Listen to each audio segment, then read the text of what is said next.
शेगाव घरा नवे बरा लौकिक तुका म्हणे निवांत राहे तुका म्हणे निवांत राहे पाहिले पाहू परतो आता कैसे जाऊ घरा नवे बरा लौकिक विठाला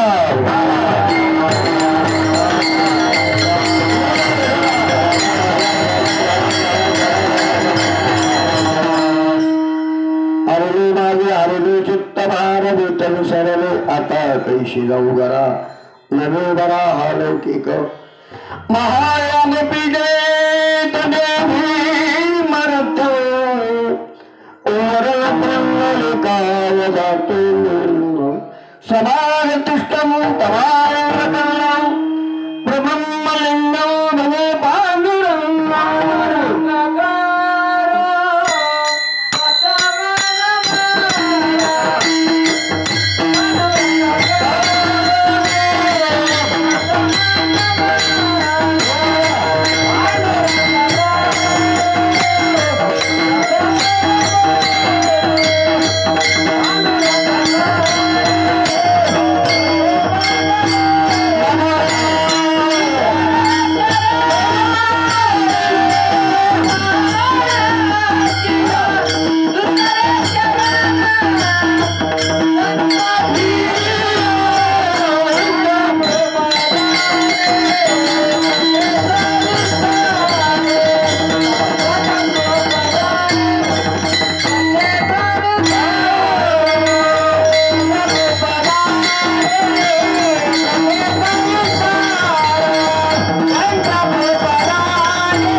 कथेचा विस्तारो बाबाजी सद्गुरुराज दयाळूजी केलिया स्मरण होय सकल तेचे अधिकरण तेची वल्ल श्रीचरण श्रीचरण नमस्कार आता आता हृदया फुले तो भावनिया भले वरील बैसू पावरी श्री गुरुचे ओम दानेश्वरा करुणा करा तुमचा अनुग्रह लादलो पावन झालो चराचरी मी का कुसरी कायच देणे बोलतो वचना ती भावे का जनाधनी तुमचा लाज त्याची आस पुरवावी तुमचा अनुग्रह लादलो पावन झालो चराचरी सेवक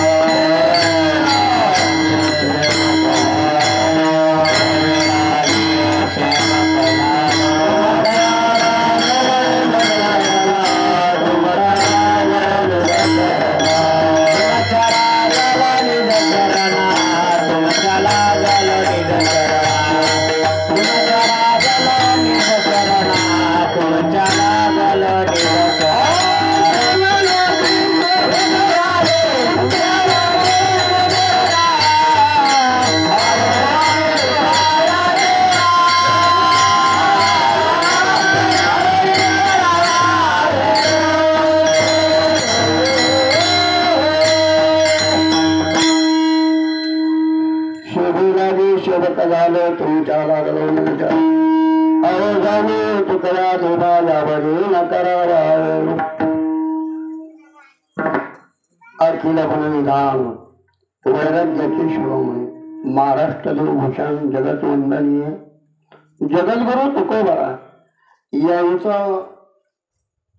गाथ्यामधील गवळणी पर हा अभंग सेवकाचा निवडलेला आहे. तसेच माझे सद्गुरू लक्ष्मण बाबा ज्ञानराज दादा महाराज धर्माचार्य धर्माचे पालन करणे पाखंड खंडन हिची आम्हा करणे कामन बीज वाढवावे नाम आणि खरोखर आपले अधिष्ठान पाट्याचा वाडा प्रस्थानचं अधिष्ठान आहे. बरे खूप मोठा अधिकार आहे तुमच्या गावाला. जिथं इथं आपण दिंडीत काढतो आणि प्रस्थान ज्यावेळेस होते आपलं, जसं आळंदीला माऊलीचं प्रस्थान असते आषाढी सोहळ्याचं, कार्तिकीला गमजो महाराजाचं पंढरपूरला प्रस्थान असतंय, तसं माघ वारीला प्रतिपदेला आपण इथून प्रस्थान करतो. म्हणून आपलं गाव खूप पुण्यवान म्हणावं, खूप भाग्याचं आहे. बघा सगळे लोक एकत्र येतात तिथं, सगळे भक्त मंडळी. आणि आवाज साफ राहते, क्लिअर एकच राहते, आवाज गोड आहे, सिस्टीम चांगली आहे. त्याचं अप्रेझेंट करायला की बस एक आवाज ठेवला की मस्त गोड आवाज आहे. अधिकार वाणीतून महाराज इथून आपण प्रस्थान करून सगळ्या दिल्लीमध्ये एकत्र होऊन प्रत्यक्ष भगवान परमात्माच्या भेटीला जातो. कोणामुळं? ज्या सद्गुरूची भेट झाली आपल्या जीवनामध्ये आणि त्या भाग्यामुळे. म्हणून आपलं गाव खूप भाग्यवान म्हणावं. भाग्याने मनुष्य देया हा पहा विठ्ठल. ज्या विठ्ठलाच्या भेटी करता आपल्याला आपले सद्गुरू घेऊन जातात आणि आपल्याला नामस्मरण घडवतात, खूप आपलं पुण्य महाराज. तसेच सुंदर आमचे मृदंगाचार्य, सर्व भजनी मंडळी असो. आता इतर सगळे महाराज मंडळीच कीर्तनाला उभे आहेत. पवार महाराज असो, आता मोठमोठे महाराज सगळे, तुकाराम महाराज, वाजे महाराज, मनेश महाराज, मस्कर महाराज, एकूण सगळे महाराज मंडळीचे कीर्तनाला. नेमकं महाराजांना काय बोलावं तेच कळायला पाहिजे. म्हणून ही माझ्याकडे सेवा सोपवलेली असं गुरुवारी दादा महाराजांची सेवा असते. ही सेवा आमच्याकडे देतात, आमचं काहीतरी भाग्यच म्हणा. म्हणून सेवे करता जो आपण निवडलेला आहे. गोविंद महाराज असतील आमचे, अरुण महाराज असतील, खूप सुंदर सगळेच महाराज येतात. आणि तुम्ही सर्व बसलेली श्रोते मंडळी खूप भाग्याची. मला वाटतं आज माणसं जास्त कालच्यापेक्षा जास्त वाटेल. हा बरं आहे, असं खूप भाग्य म्हणावं आपलं. म्हणून सेवे करतो जो अभंग निवडला. हरिने माझे हरिने चित्त भारवे तव सरले. एक गोपिका जगद्गुरु तुकोबाराला प्रश्न केला. तू जगद्गुरु तुकोबारा म्हणतात, ज्या हरीने ज्या गोपिकांचं चित्त हरण केलं, काय त्या गोपिकांचा अधिकार होता एवढा? खरोखर प्रत्यक्ष ती गोपिका साक्षातची नव्हती. भगवंताशी एक रूप झालेली जी गोपिका होती महाराज. आणि चित्त कोणाचं हरण करू शकत नाही. कोणाचं चित्त हरण करा? अहो चित्त निर्मळ व्हायला खूप अंतःकरण शुद्ध लागते.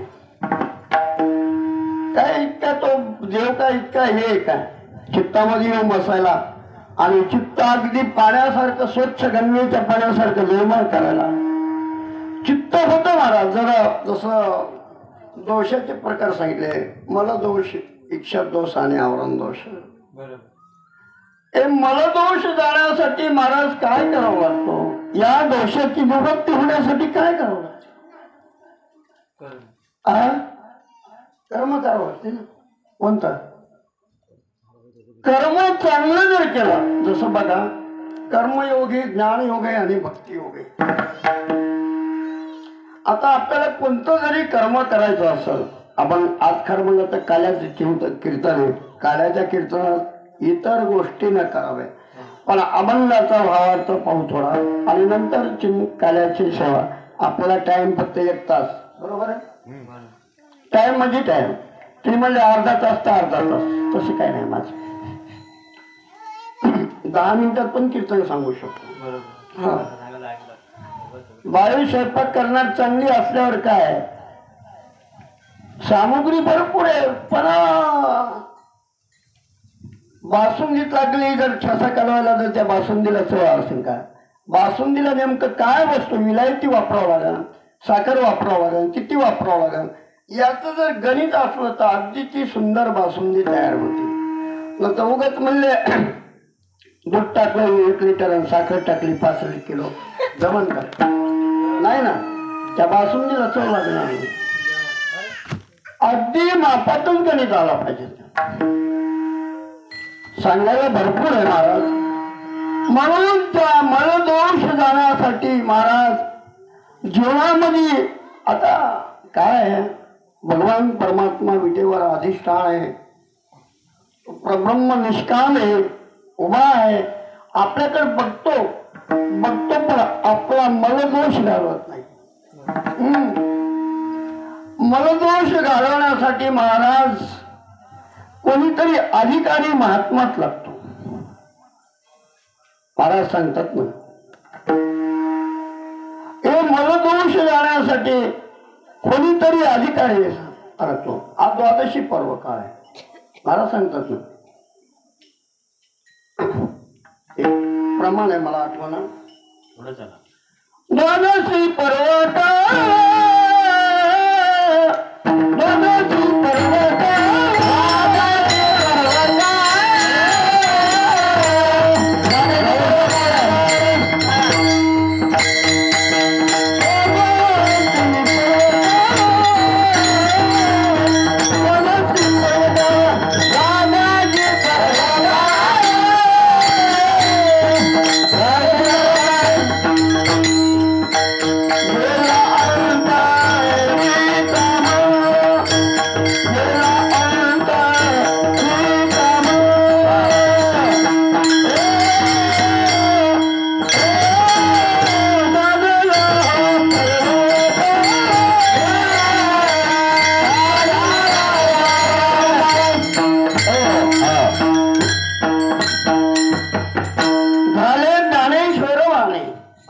सामुग्री घेऊन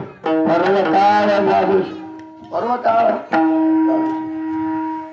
असे जी ज्ञानेश्वर महाराज ज्या बघा तुम्ही, हा काला फार मोलाचा आहे बरं. आता महाराज म्हणतात बाजूला आपण जायचं, पण ज्यावेळेस ज्ञानेश्वर महाराजाला समाधी दिली आणि समाधी देऊन नंतर काला केला महाराज. हो, कारण आळंदीला काळा पहा आमोशानंतर होतो, बरोबर आहे. आणि द्वादशीचा काळा तो कीर्तन असते द्वादशीचा.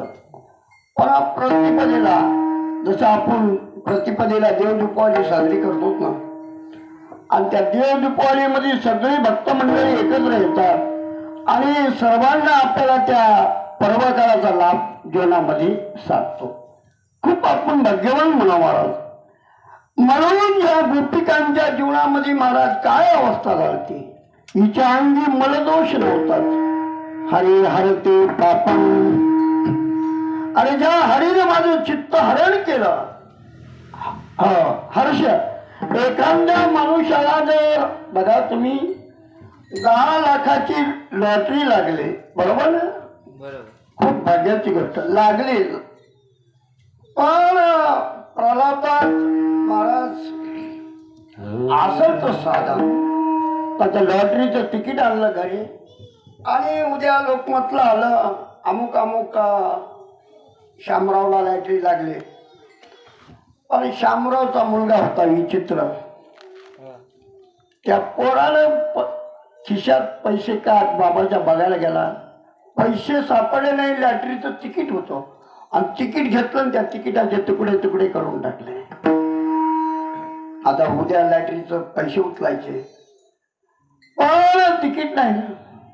जवळ जर पावती असेल, बँक पासबुक असेल तर बँक पैसा देते, आणि पासबुक नसेल तर.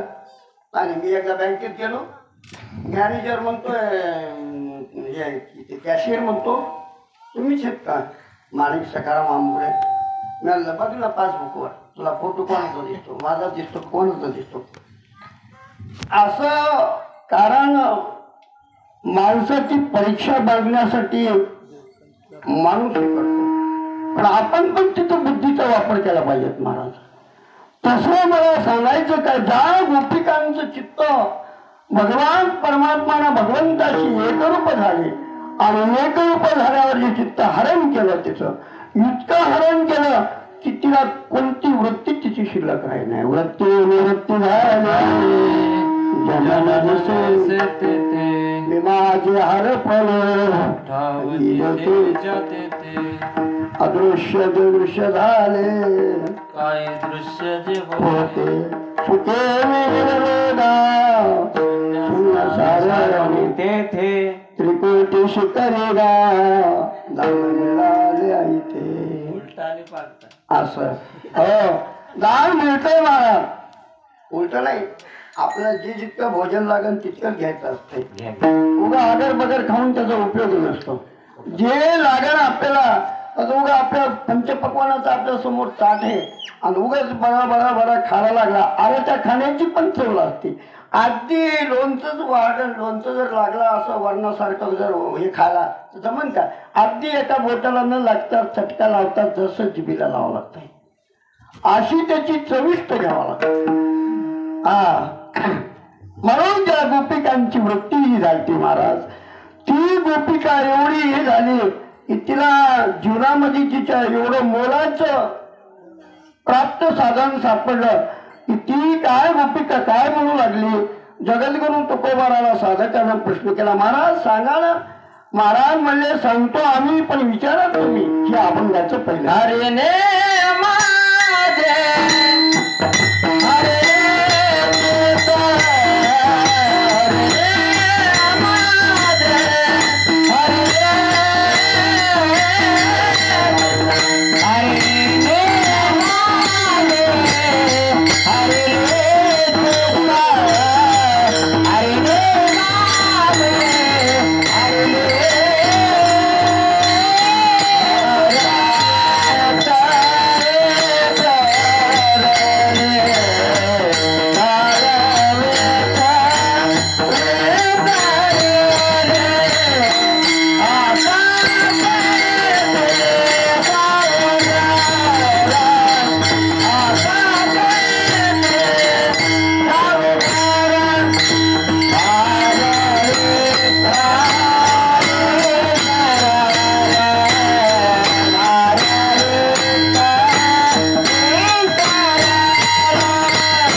मन बुद्धी चित्त आणि अहंकार आहे पुढचा.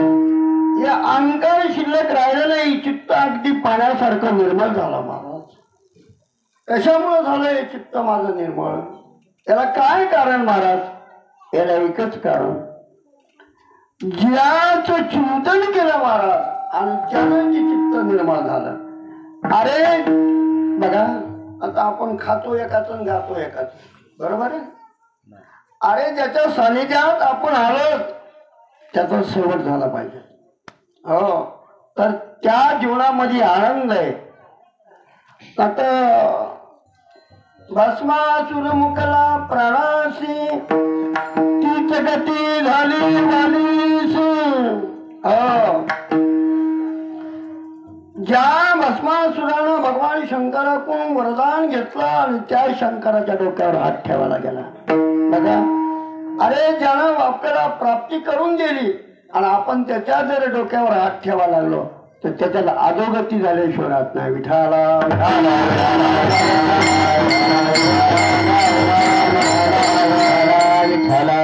त्या जीवनामध्ये सफलता नाही महाराज. परमार्थ करणं काही साधन नाही. हो, आता महाराजांना मोबाईल घेतला, बरोबर आहे. वर्ग नकोच म्हणाला, बायको नको म्हणाली, तुम्ही मोबाईल घेऊच नका. पण मला आता सगळे लोक खिशात चांगला मोबाईल वापरेल, आम्हाला हानीन तुम्हाला एका डोळ्याने एरी दिसत नाही कोणी, आणि एखाद दिवशी कोणी एसटीत काढून घेईल म्हणून बस एसटीत बसताना बॅगमध्ये टाकून द्यायचा. पण असं विनोद होता बघ. पण मला वाटतं चांगला फोटो काढाय की तिकडे तारखी लागतात जरा लोकांना दाखवले. बरोबर. आता हे आमची मंडळी गोविंद महाराजांसारखे गायक दिलीप महाराज आले नाही, त्याशी समीर महाराज दिलीप महाराजांना चाल गायली, मी दाखवली तिकडं. वा वा काय टाळकरी सुंदर साथीला आहे तुमच्या, चांगले चांगले तुम्हाला वाजवणार चांगले. आणि माणसाचं लौकिक वाढतंय बरं. आणि लौकिक वाढवण्यासाठी माणूस काय करेल तर काय सांगतंय. बरोबर आहे. भारीचा पंच टाकन अंगावर, भारीचं धोतर नेसर, चांगली गाडी, चांगली दाढी गिडी. आता माझं तर काय राहणं एक साधं आहे, वारकऱ्यासारखं राहतो मी साधं ओळ. पण असो, फक्त चित्त निर्मळ पाहिजे. बरोबर आहे. हा मला इथे यायचं. अरे कसं जरी राहिला वेड्यासारखा, ज्या गजानन महाराजांना नालीतलं पाणी प्यावा महाराज, पण त्यानं जळत्या पलंगावर बसावं. आता आपली काही योग्यता नाही तेवढी, पण ज्या महाराजांना पाणी पिण्यात हे वाटत होतं, लोक नाव ठेवत होते, पण तेच महाराज जळत्या पलंगावर बसत होते. मग लोक चमत्कार, आणि चमत्काराशी लोक नमस्कार करत नाही. तो चमत्कार केल्याशिवाय नमस्कार करत नाही. हो आता बघा, पण चमत्कार पण करता आला पाहिजे. माझा चमत्कार एखादा करायला जर जाईल तर तो चमत्कार फलदायक होत नाही. मी दृष्टांत सांगितलं असं, एका गुरुकडे 4 विद्यार्थ्यांनी शिक्षा घेतली, अगदी शिक्षेमध्ये तब्येत झाले, म्हणजे हुशार झाले एकदम. 4ही शिष्य असे होते, तरबेज झाले. बरोबर.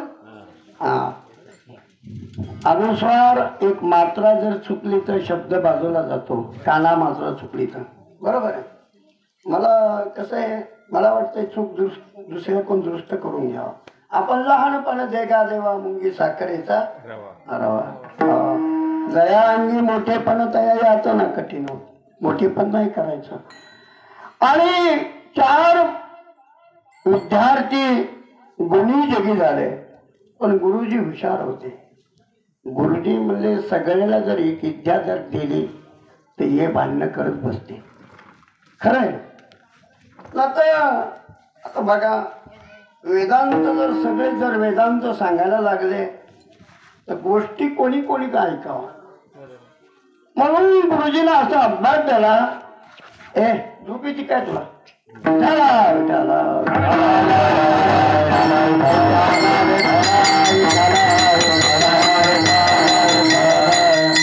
संयम राहिला पाहिजे, सावधान होण्याने सावधान, विश्राम नाही राहायचं. बघितलं पाहिजे सारखं. हा, कारण मी शिक्षक लोकांची खूप सेवा केलेली, 15 शिक्षकाची. लोकांचा हरभऱ्याचा टाळ उठून आणायचं आणि त्या गुरुजीला खायला द्यायचं. चांगलं काम. हो, पण रोज सकाळी 5ला 2 बादल्या पाणून गुरुजीला आणून द्यायचा. आणि म्हणून गुरुजीची संगत मला खूप झालेली. जीवनामध्ये चांगली विद्या दिली महाराज. एका पहिल्या शिष्याला अशी विद्या दिली, अरे जसं कृतयोग, द्वापार योग आणि श्रुतयोग कोणतं आहे महाराज? कृत त्रेता द्वापार कळी. कली त्रेता द्वापार आणि कृत त्रेता द्वापार कळी कली. त्या कृतयोगामध्ये माणसाच्या हाडामध्ये जीव राहत होता महाराज, हाडाच राहत होता. नंतर मांस मध्ये आला तृतीयुगामध्ये, द्वापार युगामध्ये रक्तामध्ये आला, आणि कलियुगामध्ये अन्नामध्ये. आता अन्नमय प्राण आहे, अस्थिमय प्राण नाही. हळू लोक जगू शकत होते. आता अन्न खाल्ल्याशिवाय प्राण वाचू शकत नाही, म्हणून अन्नमय प्राण आहे. पहिल्या शिष्याला अशी विद्या दिली की ज्याला अरे हाडाचा सापळा जुळवायचा. दुसऱ्याला एक विद्या अशी दिली की त्याला मांस आणायचं. तिसऱ्याला अशी विद्या दिली की त्याच्यामध्ये रक्त निर्माण करायचं. आणि चौथ्याला अशी विद्या दिली की त्याच्यामध्ये प्राण आणायचं. बघा 4 विद्या झाल्या, 4ही असे हुशार झाले विद्येमध्ये, तरबेज झाले. आणि शेवटला गुरुजीला सांगितलं, गुरुजी आता निघतो आम्ही. गुरुजी म्हणले ठीक आहे चालू. आणि निघाले महाराज. पण निघता निघता असं भयानक जंगल लागलं. जंगलातून पार रस्ता करायचा, पण कुठे एक मंदिर होतं, त्या मंदिरापाशी थांबले. थांबल्यावर तिथं असे हाडाचे सापळे पडलेले होते. बघितलं, एक पहिला विद्यार्थी म्हणतो, काय हाडाचे सापळे? ठीक आहे, मी सांगायलो कशावर लक्ष राहू द्यायच्यात. परत मी विचारेन तुम्हाला शब्द, मी सांगू लागलो कशाला. परमार्थिक विचार माणसाचं कसे सुटतात माणसाच्या जीवनामध्ये. आत्मप्रचिती, देवप्रचिती, शास्त्र प्रचिती आणि गुरु प्रचिती. गुरु प्रचितीनं जीवनामध्ये काय होतं, जी गुरुनं विद्या दिली त्या विद्येचा चांगला वापर केला, चांगल्या ठिकाणी वापर केला तर ती विद्या फलदायक होती. आणि ज्या विद्येचा अनाठायी वापर जर केला तर ती विद्या फलदायक होऊ शकत नाही. अधोगतीला मिळते महाराज. आणि शेवटला महाराज आले, हाडं आणले, गोळा केले, हाडं झुपट्या गेले. दुसऱ्याला महाराज त्याच्यामध्ये मांस आणलं, पण तिसऱ्याला मांस आल्याबरोबर ते वरी कातड आलं. आणि आल्यावर ते एकदम चमडा पाहिला, तो वाघाचा घेतला. वाघाचा चमडा पाहिल्याबरोबर तिसऱ्यानं त्याच्यामध्ये रक्त निर्माण केलं. अरे बापरे म्हणला, आता याच्या तिन्हीची 3 विद्या झाली, पण चौथ्याला कुठे गप्पी बसा वाटायला. तुम्ही तुमच्या विद्या सफल केल्या आणि माझी विद्या काही लपून ठेवू कमी. बघा, विद्येचा वापर करावा. न बुद्धी भेदम करू नंदला. बुद्धीचा वापर केला पाहिजे. बुद्धीचा वापर कुठे करायचा असतो? हो ना, तर विद्यार्थी परीक्षेला पेपर द्यायला बसला आणि उगाच कॉप्या लागला जर करायला तर जमन का? अरे अभ्यास करून पास व्हायला पाहिजे. आणि शेवटला महाराज त्यानं 3 जण म्हणले, बाबा अरे हे वाघ आहे, हे काय गपची पसंत का? आणि शेवटला महाराज त्याला ते म्हणले आम्हाला जाऊ दे. 3 निघून गेले. आणि या चौथ्यानं आपली विद्या प्रज्वलित केली. प्रज्वलित केल्याबरोबर महाराज आपली संजीवनी मंत्र टाकले त्याच्यावर विद्येचे, आणि तो एकदम वाघ झाला. वाघ झाल्यावर दोघच होते. वाघाला वाटलं इथं काही कोणी दिसत नाही, हा समोर दिसतो. वाघानं झडप घातली, गायब करून टाकला. वाघ काय गप्पी बसतो काय? हो, मला सांगायचं काय, जीवनामध्ये विद्येचा वापर. आणि जे गुरुनं आपल्याला विद्या दिली, ज्या गुरुनं आपलं अंतःकरण निर्मळ करून टाकलं गंगेच्या पाण्यासारखं, आणि त्या गुरुच्या विद्येपासून आपण जर वंचित जर झालो तर ती विद्या फलदायक होऊ शकत नाही.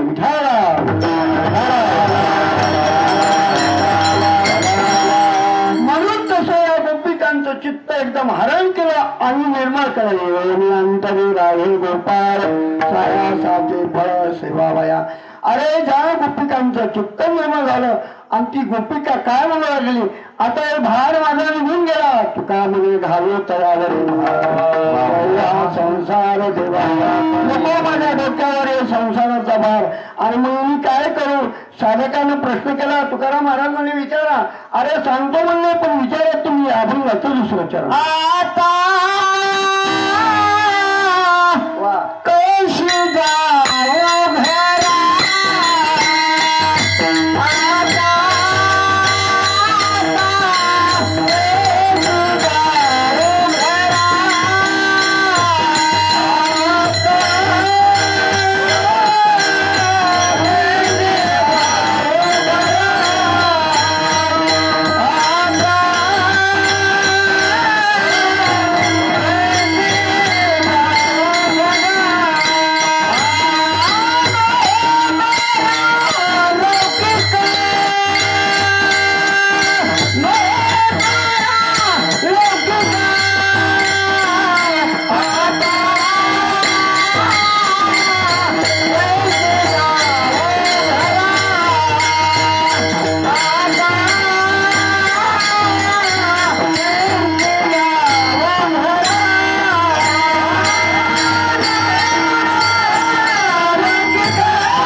आता कैशी जाऊ घरा, आता कैशी जाऊ घरा, आता कैशी जाऊ घरा.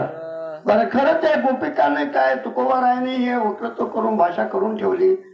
त्या गोपिकाने ती केली पालन महाराज. मग आपणही चातुर्मास काढून ओढवला मंदिरात. जमन का महाराज? जमन या तुम्ही. वा, महाराज काढते बरं, खरंच आहे. हो, आणि माणसाची वृत्ती आहे ना, तर लगेच कार्यक्रम झाला की घरी पाय वाटते. हो, कधी गाडी सापडाल तेशी नाही का, मी गवाड्यामधून म्हणलं अहो लवकर मला गाडी सापडाल आणि पटकन घरी जाणं होईल. माणसाला एवढी धाव सुटती. पण ती गोपिका म्हणते आता कशी जाऊ घरा, नव्हे बरं हा लौकिक. अरे आपण लौकिक वृत्तीमध्ये आहेत, आपलं मन घराकडे धावतंय, पण त्या गोपिकांचं मन घराकडे धावत नाही. नको नको म्हणा, गुंतू म्हणा, पुढचं नाही घ्यायचं. हो, कशाला येतो तुझ्या जवळ? आपल्या येतच नाही, आपलं मन तिथं नाही.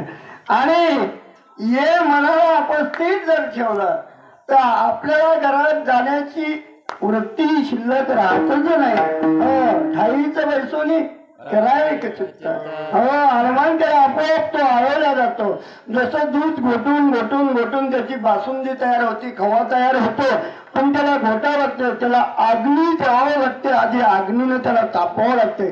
तर उगाच दूध ठेवलं आणि वल्ले लाकडं जर लावले तर ते दूध घोटल्या जाईल का? नाही जाणार महाराज. त्याला वाळल्या लाकडाचा उपयोग करून त्या दुधाचं घोटाण तयार करून ते दूध घोटावं लागतं आणि घोटून मग त्याच्यामध्ये खवा निर्माण होतो आणि मग तो खवा मग खायला एकदम मावा लागतो महाराज. असं आपलं जीवन लोण्यासारखं झालं पाहिजे. आणि मग आपली वृत्ती म्हणते आता कशी जाऊ घरा, नव्हे जरा हा लौकिक. महाराज एवढं झालं तुम्ही सांगता, पण आम्ही म्हणतो अहो आम्हाला खूप गोष्टी करायच्या आवडत्या. महाराज सांगा ना तुम्ही. महाराज मला विचारा तुम्ही, आम्ही सांगतो.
आणि महाराज या वाणीने काय आहे महाराज, गायन एक मी सांगतो जे मी कीर्तनात साठवावं लागते, आठवावं लागते, पटवावं लागते, नंतर बळच कटवावं लागते.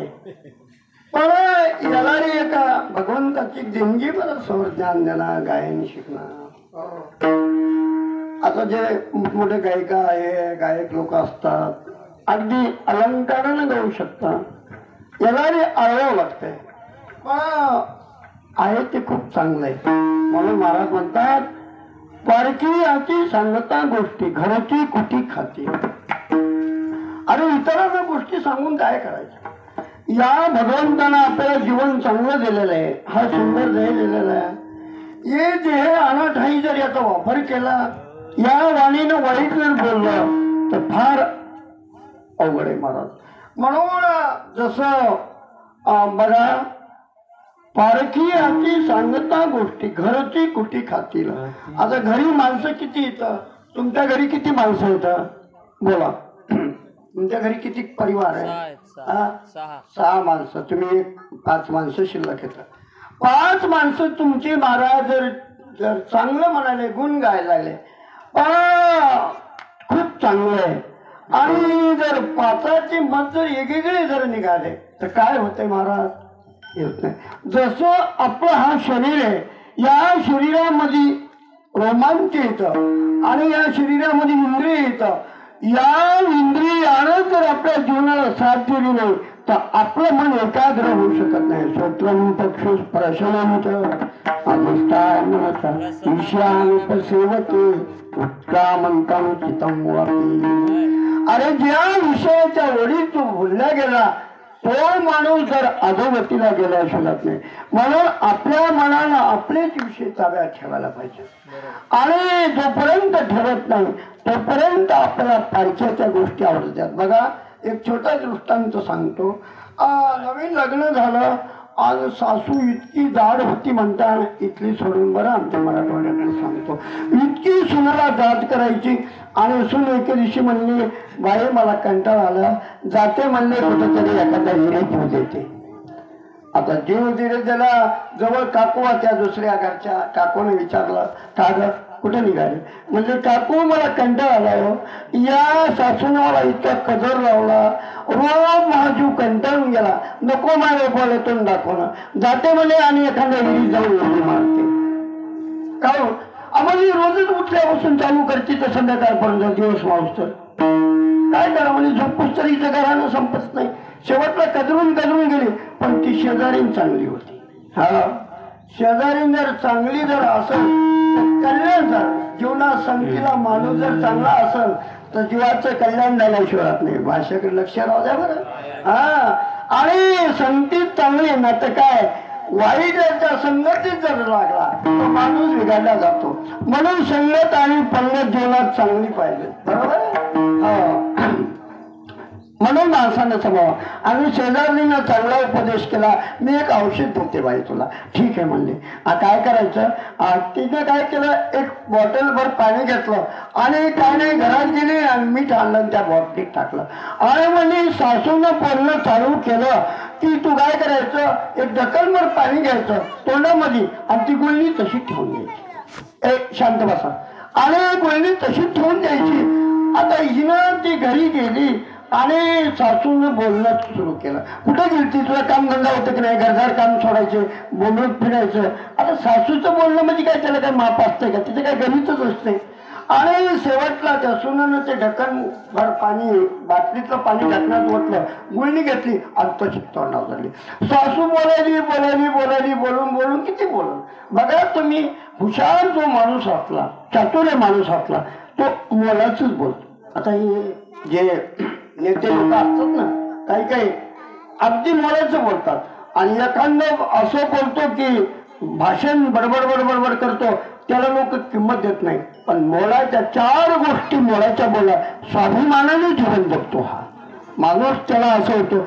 आणि सासू बोलायली, त्या सुनानं सांगितलं. सासू म्हणली, अगं मी इतकं बोलते पण ही काहीच बोलत नाही, काय फरक पडला. असं करत महाराज सासू कजरून गपची बसली. बघा बिन औषधाचा गुण आला आणि पाणी संपलं नंतर काकू कोण गेली काकू म्हणली तुमच्या औषधाचा लय फरक पडला म्हणली मी सासू गप्पच बसायली पण म्हणजे अजून द्या म्हणली अगं ती म्हणली काय होतं ते पाणी होतं आणि त्याच्यात मीठ टाकलेलं होतं सोपा उपाय ते काही एवढं अवघड नाही पण युक्ती करता आली पाहिजे ज्या शिवाजी महाराजांनी युक्तीनं काम केलं हो महाराज आणि युक्तीने हे गड किल्ले सगळे जिंकले गेले म्हणून आज महाराष्ट्रात छत्रपती शिवाजी महाराज त्यांचं नाव लौकिक ठरलं बरोबर आहे ना आता शिवाजी नावाचे बरेच येतं महाराज अरे तो काय करतो रोज एक दारूची बाटली पितो इथले सोडून बरं कोणी असतं पण नावाला काही लौकिक नाही नाव म्हणले गंगूबाई पाण्याचा पैसा नाही नाव म्हणले सुनेच्या पाठी मुंबई पुन्हा नाव म्हणले गंगाधर अंगण नाही महिनाभर असं जर असेल तर जीवनामध्ये आणि नाव शांता नसलेलं भांडण आणते असं जर असेल तर काय शांतीची वृत्ती राहून काय फरक आहे म्हणून फारकी याची सांगता गोष्टी घरची कुठी खाती हे घर माझं निर्माण झालं आणि मला कोणाच्या गोष्टी आवडत नाही मग मी काय करू महाराज म्हणतात तू काही करू नको फक्त एकच कर ते अभंगाचं संरक्षण कर निवांत राही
निवांत मन राहायला पाहिजे मन एकाग्र झालं तर निवांत राहायला मिळत नाही या गोपिकांची वृत्ती बघा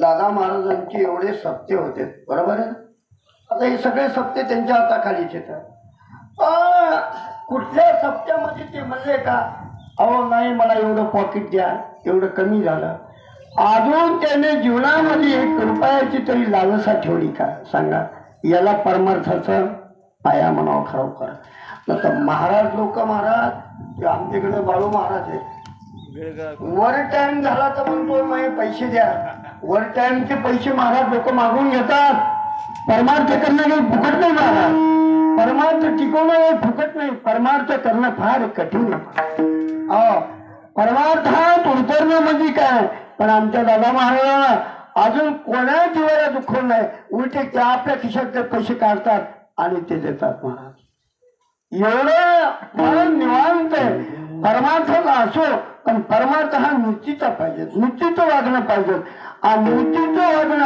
आणि तेच एक ध्येय पाहिजे तर त्याला परमार्थ टिकला जातो महाराज नंतर पैशाच्या मागे माणूस जर लागला तर काय होतं महाराज त्याचं जीवन अधोगतीला घालायशिवाय राहत नाही पैशासाठी पैशाच्या लोभात पडला पैशासाठी माणूस काही करतो आता मला म्हणजे तुम्ही तर एखादा लुगडा नेसा आणि भारूड करा, आम्ही सगळे तुम्हाला 500 रुपये देतो. हा बुवाजी महाराज म्हणले करा. पण नाही, मी करणार नाही महाराज. मला रामनवमीला 5,000ची बनारस देऊ लागली. म्हणजे बनारस नेसतो आणि घेऊन जा. पण मी म्हणलं नको, पैशाच्या लोभामध्ये पडणे हे चांगलं नको. आणि त्याच्या- परमानंदी मन नाही परमानंदी मन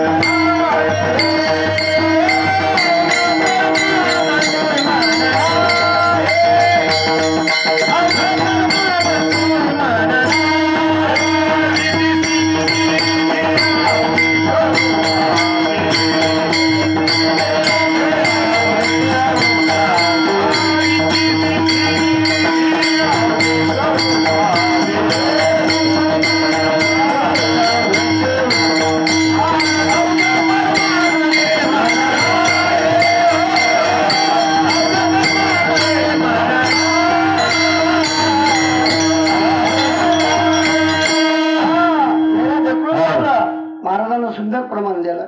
यायला आम्ही बाजूला ढकलून लावलं. रिद्धी सिद्धी निधी अवघेची उपाधी, या उपाधीमध्ये जर पैसा असतो, अरे आज पैसा झाला होता. मला सांगा, प्रत्येक गावातून जर निश्चित दादा महाराज म्हणजे 100 रुपये द्या आणि आम्हाला द्या, तर प्रत्येक गावाच्या लोकांनी 500 रुपये दिले असते. पण अजून कोणाला महाराज 1 रुपया मागितला नाही. मी आज 20-24 वर्ष झालो बघतो, पैशाच्या लोभात अजून कोणाला पाहिजे नाही. आणि तोच परमार्थ टिकला. बाबानं जे स्वाधीन केलं त्यांच्या, तेच गादीची चालवावी आणि त्यांच्याच गादीचा अधिकार आहे. म्हणून मला काय सांगायचं, तुका म्हणे निवांत राहिले पाहिले ते पाहिले, नुसतं बघत राहता संत. कोणाचं नक्की कसं वाटतं, कोण कुठं जातो, कोण काय करतो. संतांची नजर सारखी. संत हे सगळ्याला प्रेम देतात.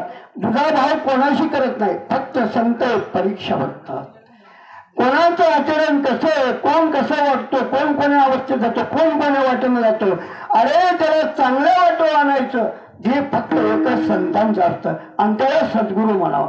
आता सद्गुरू पैशापुरते सद्गुरू असतील तर त्याच्यामध्ये फलदायक नाही, तो परमार्थ टिकला जाऊ शकत नाही. महाराज मला सांगायचं तात्पर्य, म्हणून एकच सांगतो, माझा टाइम अपूर्ण आहे. मला पुढे भगवंताचं चरित्र बघायचं. तर जमलं तर पुढच्या वर्षी जर संधी होईना, संधी प्राप्त आहे असं म्हणून एकदा संप्रदायाप्रमाणे आपण भजन करू आणि नंतर भगवंताच्या चरित्राचं उच्चारण करू.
फोटो काढावा, बरोबर गेलं का माझं लौकिकाकडे. हा पण दादा महाराजांच्या काळात किती हार घालतात, किती काय करतात बघा. ते पंढरपूरला वाळवंटातला हार. अहो तुम्ही तरी काही नाही माणसं. आमच्या इकडं 4 एकरचा मंडप पडला होता दादांच्या कीर्तनाला. मोठमोठे महाराज गोविंद महाराज होते तिथं. गोविंद महाराजाला विचारा, 2-3 वेळा सॉरी 4 एकरचा मंडप होता. आपण म्हणले काय महात्म्याची वाणी, काय अधिकार आहे बोलण्याचे, काय चिंतन आहे. महाराज एवढा अधिकार आहे म्हणून महाराज आपण लौकिक गोष्टीचा नाही, पण दादा महाराजांना कोणाच्या नावाचा उल्लेख केला नाही. तर मी म्हणतो माझ्या कीर्तनाला एखादा नेंबर आला तर मी त्याच्यावर घंटाभर वातावरण करत बसेल. अरे कोणी आमदार आला आणि खासदार आला तरी त्याचं नाव अजून घेतलेलं मी बघितलं नाही 24 वर्षात. दादा महाराज आमदार जरी आला कीर्तनामध्ये त्यानं जरी भेटता दिली पण त्यांचं नाव घेणार नाही. यालाच खरा परमार्थ म्हणा. हो म्हणून महाराज असताना आम्ही तर खूप त्याचं गुणगायन गातो. असं विनोदाचा भाग सोडून द्या म्हणून तुका म्हणे हरिने माझ्या हरिले चित्त महाराज विसरले आता कळशी जाऊ घरा नवे फरावले भारतीयाची संगता गोष्टी घरची कुटी खातील. तुका म्हणे निवांतराय पाय पाय ज्या गोपिकांना ज्या भगवंताचं चरित्र आहे त्या चरित्राचा आपल्याला एका किती मिनिटं शिल्लक आहे? 10 मिनिटात भगवंताच्या चरित्राचं उच्चारण करा. महाराजाचं ऐकावं लागते न तर महाराज गाडीतच बसू द्यायचा नाही. उतर म्हणजे गाडीच्या खाली. हो आता गाडी आहे 25 लाखाची. म्हणून असं विनोदाचा भाग सोडून द्या. काय नाही तसे सुंदर महाराज तशी प्रेम देतात. बरं मला बघतात पण म्हणून बरं मला वाटतं आज दुपारून कार्यक्रमाला जायचं थोडा टाइम झाला तरी काही नाही तेवढं काही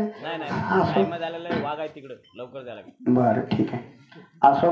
म्हणून दादा महाराज आल्याशिवाय मी काय करायचं कीर्तन संपवत नाही. विठाला विठाला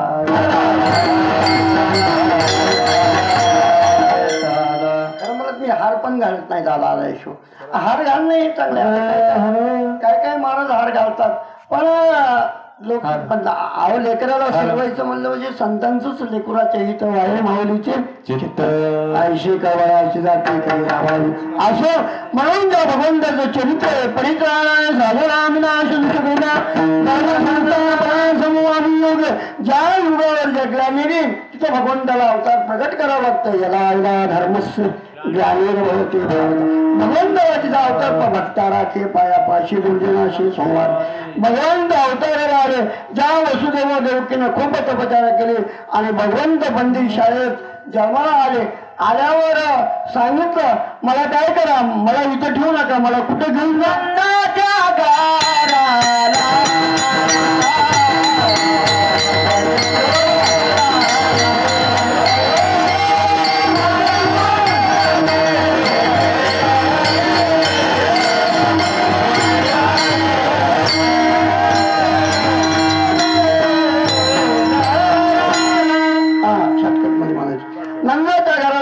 मला इथं ठेवू नका, मला उचला.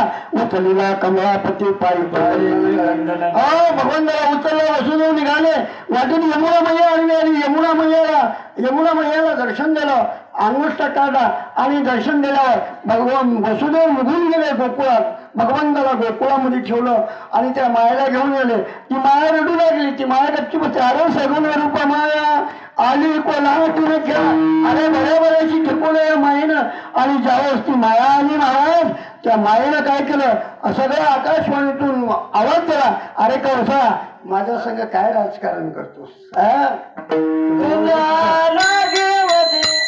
प्रमाण मला टाइम तुम्ही जर आलाप तर प्रमाण जर म्हणत राहील तुम्ही बोलायचं काय म्हणून टाइम असलं म्हणा तुम्ही प्रमाण. आणि शेवटला महाराज मला सांगितलं माझ्या अगोदर तो प्राप्त झाला तिकडं आणि ज्यावेळेस कंसाने मिटिंग भरवली पहिली पटना मावशी महाराज इकडे गोकुळात वार्ता कळाली. अरे नंदाला मुलगा झाला. सगळे गोपी आले महाराज. गोपाळ आले, गोपिका आली. पहिली गोपिका आली म्हणून पहिली एक प्रथा अशी होती मावळ्यांना लक्ष ठेवा. लेकरू जर जन्माला आलं लेकराला जर बघायला जायचं असलं तर एक मुठभर हातामध्ये सोनं घ्यायचं. किती घ्यायचं? मुठभर सोनं. एक गोपिका मुठभर सोनं घेऊन आली आणि गेल्यावर नंदाच्या भावाला बघितलं. तिला परत येताना विचारलं दुसरीनं का ग कसा आहे नंदा जबा? तिनं सांगितलं काय सांगू?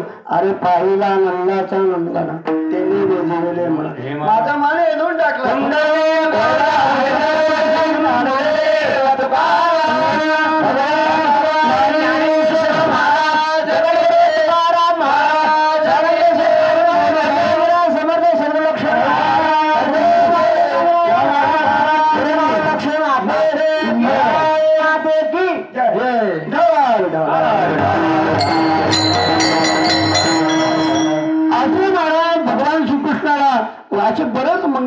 घातला, गोपिका आल्या, सगळ्या गोपिका पाहून हे झाल्या आणि इकडे कंसाला बातमी काय, कंसानं पुतणाला मावशीला, पुतना मावशीला समाप्त करून टाकलं. महाबळ भट्टाला पाठवलं, महाबळ भट समाप्त करून टाकले. जेव्हा समाप्त नाही, हो म्हणजे विटंबेला भट्ट तिला पाठीवरी पाठ, हा असं सांगायचं, चुकलं तर सांगायचं.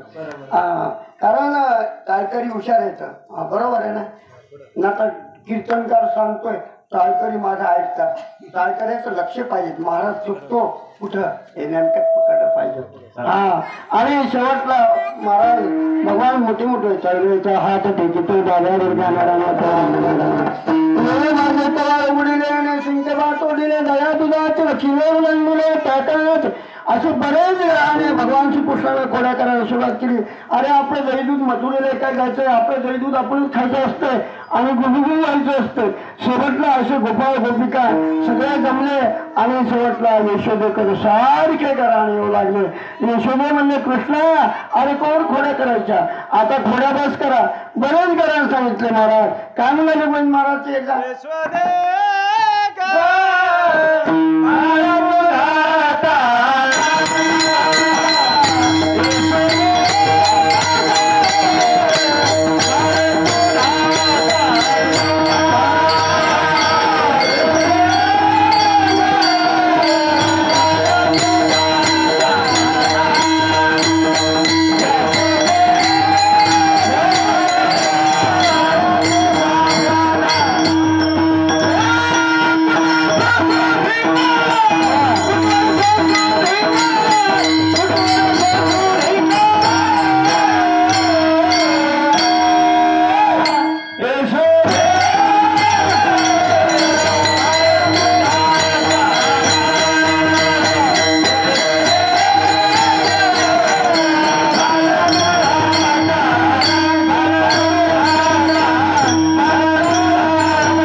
तुम्ही पुण्याची गोटी लागते गोटी गोकुळचा तुम्ही पुण्याचा भोवरा अळग्याचा शारंगारा 12 घरच्या 12 याला घरोनी तुम्ही पाहता हा कैसाईला हाताला लागणार नाही. हा बाबा याला बरोबराला ठकवणार आहे. हो म्हणून असं घराने सांगणार काय होतं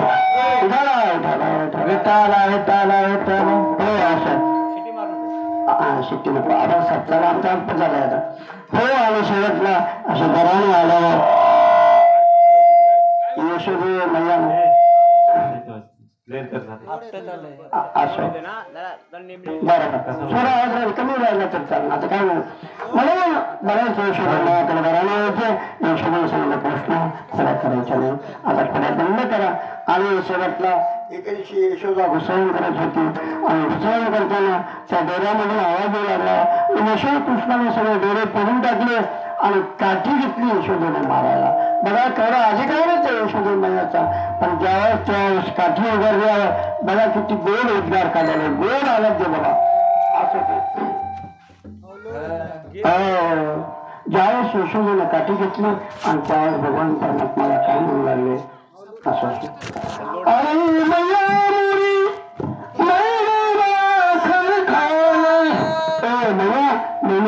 खा. अरे तुम्ही खायचं तुम्ही खाया परमात्मा करून टाकले असं म्हणून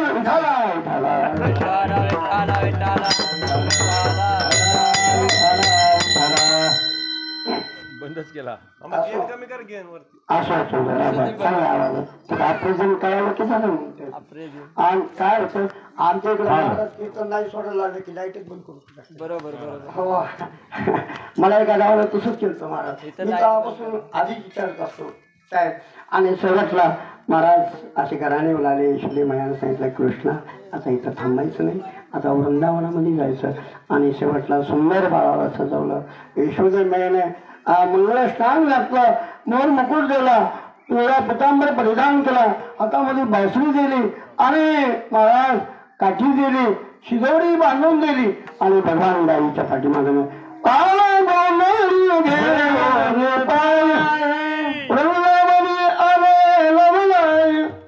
वेग वाजला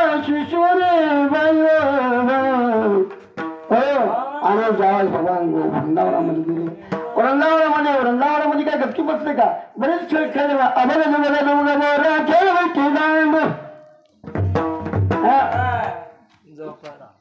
गुरुजी पण अजून घेते लगेला बसून हो म्हणून लक्ष ठेवलं आणि शेवटला विठी दांडू तेंडू लावणं लगुऱ्या परी खेळ मांडलेला वाळवंटीला बरेच खेळ खेळले खेळ खेळल्या भुका लागल्या आणि शेवटला महाराज सांगितलं अरे आता खांदी भार पोटी भूक काय खेळायला बस झालं म्हणजे आता खेळ बंद करा आणि आपल्याला भुका लागलेल्या आहेत सगळे सोंगडी जमा झाले शेवटला भगवान परमात्मा सगळ्या सोंगड्याला बरोबर घेतलं आणि सगळ्यांनी आपापल्या शिदोऱ्या सोडल्या शिदोऱ्या सोडल्यावर अरे हा काला काला हरिनामाचा काला आहे हरिनामाचा खिचडी काला काला दही भाताचा काला आहे आणि काला देव आणि भक्ताचा काला आहे आता खरा काला सांगायचं म्हणजे त्याला दादानं सांगावं ते खऱ्या काल्याचं चिंतन त्यानं एकदा उरल्याला चिंतन सांगितलं होतं 3 तास कीर्तन केलं सूक्ष्म निष्ठक काला काय शब्दावर ते अंबरनाथचे महाराज म्हणले मी काल्याची कीर्तन खूप ऐकले पण असं चिंतन मला ऐकायला मिळालं नाही महाराज आता आमचं सांगणं ही कृष्ण आला आणि कृष्ण गेला आणि दैदूत आळ्याचे अंडे फोडले पण खऱ्या काल्याची प्रचिती सांगायची म्हणजे महात्म्याच्या म्हणून खूप आपण भाग्यवान आहे त्यांच्या हाताने प्रसाद आपल्याला प्राप्त होतो म्हणून आपण खूप भाग्यवान म्हणावं आणि शेवटला महाराज ही आपल्या मृत्यू लोकातच काला आहे काला इतर स्वर्गात नाही हे स्वर्गातल्या देवाला काला कळाला अरे चला म्हणले आज काला मोठा आहे काल्याचा प्रसादाचा लाभ घ्या म्हणून महाराज स्वर्गातले देव खाली आल्यावर जायचं म्हणले बसायचं हा बघा जर अतिरिक्त जर आले तर एकदम ओपन येत नाहीत ना गुपितच येतात ना हो कुठेतरी लपवून बसतात आणि मग अल्ला चालू करतात पण हे देव आले आणि पाण्यामध्ये येऊन लपून बसले पण आमचा हा कर्नाटकी भगवान कृत्रिम शक्ती महाराज यानं सांगितलं अरे आपण शिगोरा सोडायचा आपण हा काळा सेवन करायचा पण हात कुठे पुसायची जी निषेधीची जागा आहे तिथं त्या जागेवर हात आपले पुसायचे म्हणून शेवटला महाराज सगळे सौंदर्य जमा झाले आणि कृष्ण भगवान श्रीकृष्ण मध्य ठिकाणी उभे राहिल्यावर आपापल्या शिगोऱ्या सोड्या माझी आहे तशी पाळण्याचा घरा प्रथम एक म्हणला काढावा तुझी गोंगडी चांगली आम्हाला काय दिली लागली अरे मी तू पण जाऊ दे दुरून एकच गोंगडी हा जाऊ पण आमच्या ठिकाणी आता आणि आम्ही तुला आमचा जीव अर्पण केलेला आहे आम्ही तुला सोडून कुठे जाणार नाही एवढं ध्येय पाहिजे महाराज माणसाचं तर म्हणून तेवढी निष्ठा पाहिजेत आपली आणि शेवटला सगळे सौंगडी जमा झाले भगवान श्रीकृष्ण मध्ये उभे राहिले म्हणून शुकाचार्य म्हणतात जगाला पडे सर्व शिवा प्रतिष्ठा शिव शिवने दे नर्मदा शिव शिंके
कृष्णमणी अवघाजनी प्रकाश म्हणून अधिकारी महात्मे वैष्णव हेच आपल्याला कालाचा प्रसाद देतात आणि यांच्याच हातून हा प्रसादाचा लाभ होतो. आपण खूप भाग्यवान असं सुंदर साथ केली. आता ते किती आपण आळंदीहून शिकून आलो तिथे सुतार समाजाचे येतात. सुताराला देणगी तशी आहे. पकवाद वाजवणं काय, गायन काय, कुस कसा करायचा असतो ते आमच्या मराठवाड्यात एक म्हणे, आवताचा कुस, लाकडाचा कुस कसा करायचा असता कुशाचा ते त्याला माहीत असतं. कुठं फेकून देतील ते काही सांगते. हो असं एक ईश्वर देणगी आहे. महाराज असो, चांगला आवाजाची साथ आहे, गाण्याचं सुंदर अंग आहे, नाव गोविंदच आहे. हो आणि म्हणून सुंदर अशी साथ केली आमचे तुकाराम महाराज असो. आता हे सगळे महाराज मंडळी, तुम्ही सगळे पवार महाराज, सगळे महाराज मंडळी महेश महाराजांनी काय गायलं नाही आज काय. असं शांत बोलाय आहे, मस्त सुंदर साथ दिली. असं शिक बरं भर अशी वाढत वाढत गेली पाहिजे. आता कॉलेजला गेला आणि व्हॉट्सअप खेळत बसला असं करून हो त्याच्यामध्ये मोबाईल त्याला आधी लागायचं नाही जास्त. आता मी दुसऱ्यावर ठेवून देणार आहे काय, बरोबर आणणार नाही. म्हणून झालेली सेवा सद्गुरू माझे लक्ष्मण बाबा, ज्ञानाराज दादा महाराज, तुम्ही सर्व बसलेली मंडळी, सुंदर टाळकरी, सुंदर वाजवणार.